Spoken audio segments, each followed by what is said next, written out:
We Shaba, we work with rural artisans, 90% of them being women, and what we're able to do is ensure that all our artisans earn above fair wages. For us, all our artisans earn 150% higher profit margins as compared to once they're producing with other people. And we're very keen about that because of the economic benefit of it. Hi, my name is Gloria Kisilu. I am the founder of the Shaba, currently 28 years old. We are a manufacturing and distribution platform, and we work with rural communities to handmake sisal products. And we are currently at our workshop located along Thika Road, where we do the finishing and assembly of our products. Let me tell you about the process of making a Shaba bag. Everything starts from the farm, and we work with smallholder farmers who have sisal plants in their farms. For those who don't know what sisal is, it looks a lot like aloe vera, but the main difference is sisal is prickly at the top and aloe vera at the side. And once you cut sisal, it's very dry, but aloe vera has that liquidy sap inside. So that's one of the major differences with sisal. After we cut the leaf, it regenerates, so it's a very sustainable plant as well. After that, it's processed to get the raw fiber. So this is what you have. So this is the sisal fiber that we actually harvest.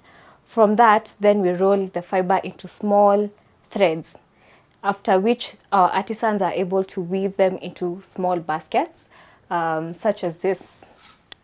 So this is what you get from this actual fiber. We currently have 5 community groups, and each community group we source the sisal directly from where the communities are, making it very sustainable in that sourcing, weaving is done within the same area.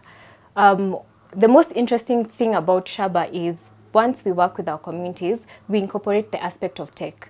Only one person within the community needs access to a smartphone, and they have the Shaba community app whereby they're able to check on orders, check on payments, as well as organize production within the specific locations that they're in.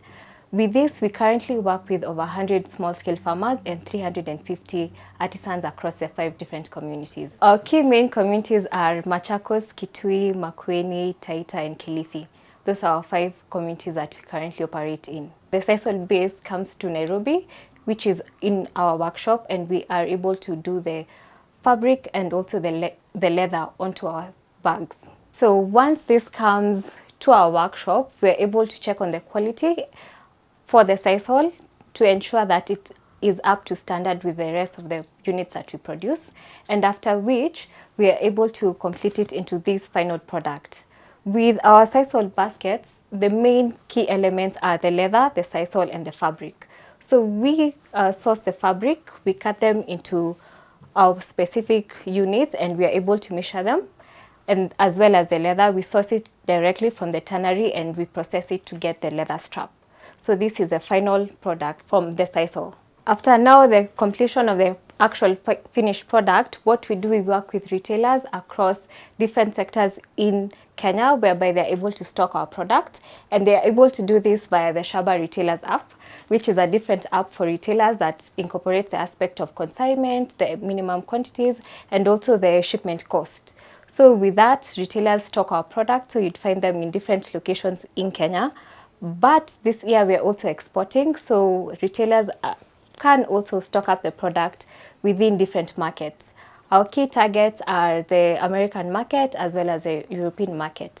So that's where you could buy the product, but you could also buy it directly from us from our website as well as our social media channels. Our current team is made up of 2 tech experts, whereby they work virtually, one working on the community side and the other the retailer side.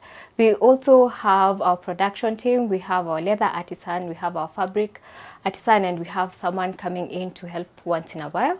After that, we also have the admin team and myself.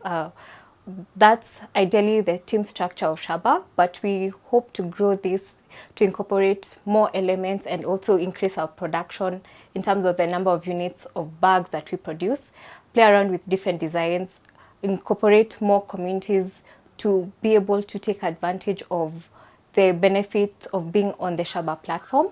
Outside of that, we want to strengthen the tech element of Shaba, whereby the entire system or the entire platform is completely seamless, and other businesses can use our system to make their businesses a lot more stronger.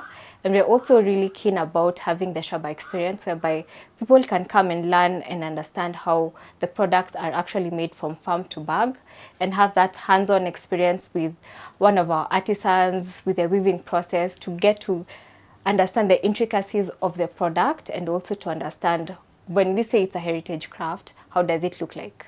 So that's what we're really keen about for the future. The reason as to why we opted for sisal was, sisal is in abundance, especially in Kenya. You'd find that it grows as a weed.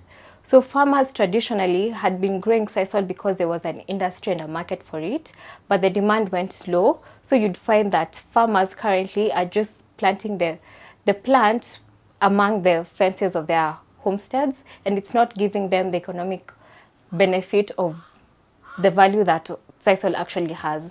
So outside the aspect that it was readily available, we also had communities who knew the craft and working with sisal. Outside the aspect of raffia, that was a new fiber, so we wanted something that was already existing, and we also wanted to tap into that cultural knowledge, or that indigenous knowledge on how do we process, harvest, and actually make the sisal into a finished product. Outside of that, sisal had so many benefits onto the environment. Sisal helps in the conservation of honeybees, ideally because of its long flowering period. You'd find that when you plant sisal, and it's mainly found in very arid and semi-arid areas, so you'd find that bees in those areas depend on sisal when it's really dry and arid. And we found that very true, especially when we were having the drought period in Kenya. So within our communities, a lot of the farmers had the sisal honey. It has a very distinct sense of taste and also smell, and they were able to also earn revenue from that type of honey. Outside of that, sisal helps in the absorption of CO2 into the environment. This is because it doesn't harm the environment. It's very neutral. It doesn't cause a lot of effect even to the biodiversity within the area that it's in. So those were some of the reasons why we opted for sisal, unlike other natural fibers. We Shaba, we work with rural artisans, 90% of them being women, and what we're able to do is ensure that all our artisans earn above fair wages. For us, all our artisans earn 150% higher profit margins as compared to once they are producing with other people. And we are very keen about that because of the economic benefit of it. With this, we noticed that the craft, or with many artisan groups, they've been doing the craft for so many years but never really actualizing the benefit of it. And we wanted to create a platform whereby it's fair pay, and also they see the benefit of the work that they're doing. Because outside of the craft, the other aspect is farming, and if they are in arid and semi-arid areas, farming does not really generate a lot of revenue for them. So we wanted to also provide a platform whereby they could also support themselves and their families. My advice to young people would be, especially within the green economy, is look for people who are already in the sector that you want to be. It doesn't necessarily have to be in line, like exactly what you need, but they are in the sector that you're looking at. What I did is I looked for 3 key people within the green economy, and I actually asked them specific questions like, how did you carve your path in the green economy? So they gave me their step-by-step on how they did it. Outside of that, there was also the opportunity within entrepreneurship, and that's something that a lot of young people either don't have the knowledge on, or don't have the experience from someone who has been in that industry. There's so much potential, especially in entrepreneurship, and there's the aspect of go into the spaces whereby these conversations are in, so that you're able to learn and you're able to network with people who are already within that sector.